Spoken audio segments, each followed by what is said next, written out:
Cold stone, dark tunnels, and surrounded by extremely hostile Qunari. Not the place I'd have chosen for a romantic homecoming, Amatus. Wandering into peril is practically how we met. Oh yes, practically a second honeymoon. I'm just happy you're back. It was hard being on my own again for so long. Well, yes, being deprived of me for so long would test anyone. We'll spend time someplace nicer when we get through this. I promise. A promise, is it?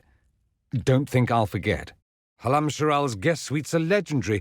I've always wanted to try a wyvern-down bed. Can Josephine arrange something? Why are dwarves so short but carve their tunnels so tall? Yes, why do people make their houses slightly bigger than themselves? It is a mystery. All right. Fair play, Varric. Fair play. You should see the Towers of Rathus, designed with all the subtlety of a peacock with croup. Seen them. They're hard to imagine if... What? What do you mean you've seen them? I go places. Sorry, you don't get to explain the topic today.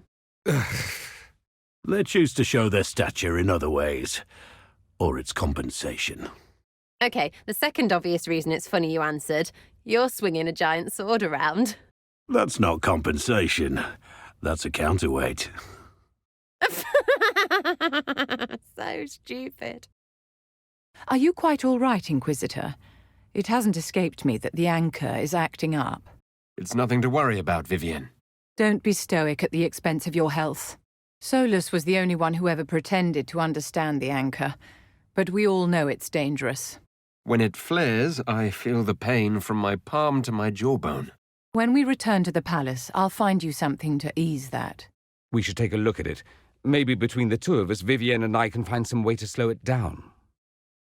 After all the places we have been, I hardly expected to find us in another cave. Cave beats Fade. Barely. Come now. This isn't nearly the gloomiest cave we've been dragged to. Still, as mad as our lives have been, I would take any chance to be together. Why, Seeker, after all these years, I had no idea you felt that way. Oh, you meant him. Aww, someone needs her snogging. In the middle of a cave, Cassandra. My dear, we must work on your timing. Would you like us to leave so the two of you can be alone with the Qunari and the Deep Stalkers? Quiet, dwarf. I still have not forgiven you for the end of Swords and Shields. Hey, I'm not any happier about this than you are. Still, I would take any chance we have to be together. Not Divine and Inquisitor, but us. A subterranean tryst between the Divine and the Inquisitor? The scandal, Your Holiness. Great. We're in the deep roads. I feel myself getting dwarfier by the minute. Did I just sprout a beard? I hate caves. Yes, yes. You hate the deep roads and caves and the outdoors. And everything that isn't hearing himself talk. Orlesian cafes, taverns that are too tidy, slopes of greater than 10 degrees. Also quiet, and most kinds of smells, rain, water in general. And Orlesians, Fereldans, Navarans, Mages, Templars, the entire merchant guild, Nugs. And slopes, uneven ground, the dark, pretty much all kinds of weather. The smell of the sea. Who made the ground vertical? Mountains covered in the dead. Look, I have to complain, or you'll forget I'm here and trip over me. I'm providing a service. Keep feeling like I'm gonna bang my horns on this crap. Let me go up front then. I'm as good in a fight as you are. Damn right. You're about the most dangerous person I know. A real Sarabass. Try to stitch my lips and you're a pincushion. With arrows. They don't make a thread strong enough to hold your tongue. And that's what she said.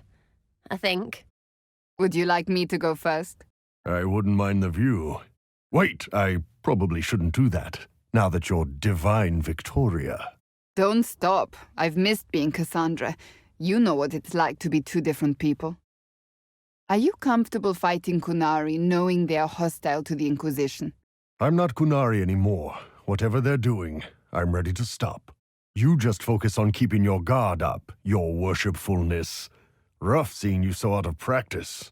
Oh, you will pay for that. Are you at all concerned about fighting your people, Bull? If this were an authorized operation, I'd have heard about it. This has to be some rogue group of Talvashoth.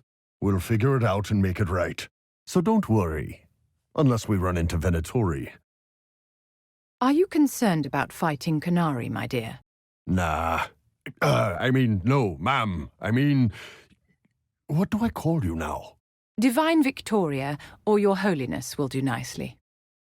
Tell me, Aranea, do you ever think about... The calling.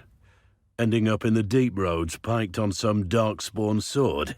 Everyone's destined to die sometime. Not many can say they'll be doing service to something worthwhile when it happens. I talk about it with the younger recruits. Helps them get through the fear. What do you tell them? Drop and give me 50 for starters. Some of the stones here are pretty. I should get one for Meriden. What, you and the bard? That Sarah was never bard? You've got a lady friend, really? Am I to believe you're courting someone? You and the bard, huh? I am human now. If you say so, dear. No, that's fine. You're a real boy now. Would have lost gold on it being a girl, but that's probably just me. Right, you can have each other. And good for you, creepy. Good for you, kid. Let me know if you need any tips. She's kind, and her voice helps people. And her bodice smells good. Wait, I shouldn't have said that last thing. Forget. Oh, that doesn't work anymore. Forget? Maker, I hate fighting underground. You can practically feel it, can't you? All that rock hanging above your head. Smuggled an unpopular baron out of Orlais once.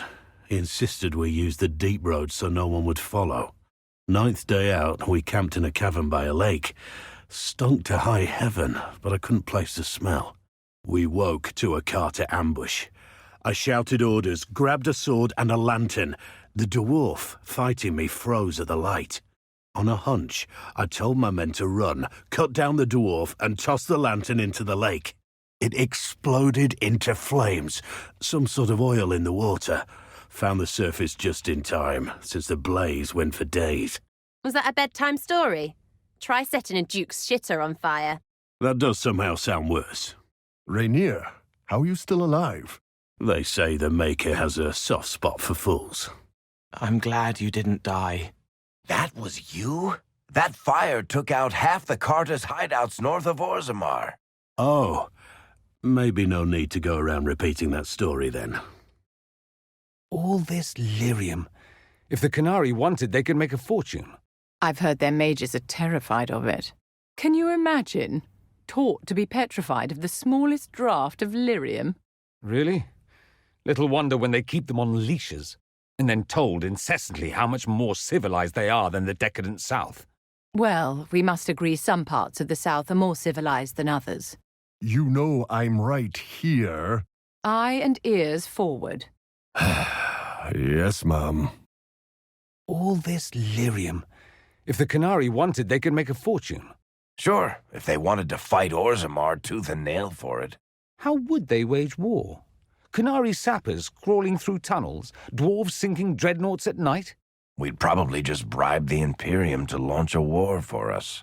If we can convince them to stop murdering us for just a few years, I'm open to a cultural exchange. And you wanted to become a Grey Warden? Did you want to join the Magisters? No, but I can't walk away from the Magisterium. There are responsibilities Oh, I see. Very clever. Look at us both taking on burdens of life, etc. It's not so bad. One of us will spend his life fighting against howling, relentless monsters. And you'll be fighting Darkspawn. I know which I prefer, Pavus. You wear the grey better than I thought, Sir Rainier. Words of comfort for when I meet my demise, Your Holiness. The spectre of your calling must be quite the burden.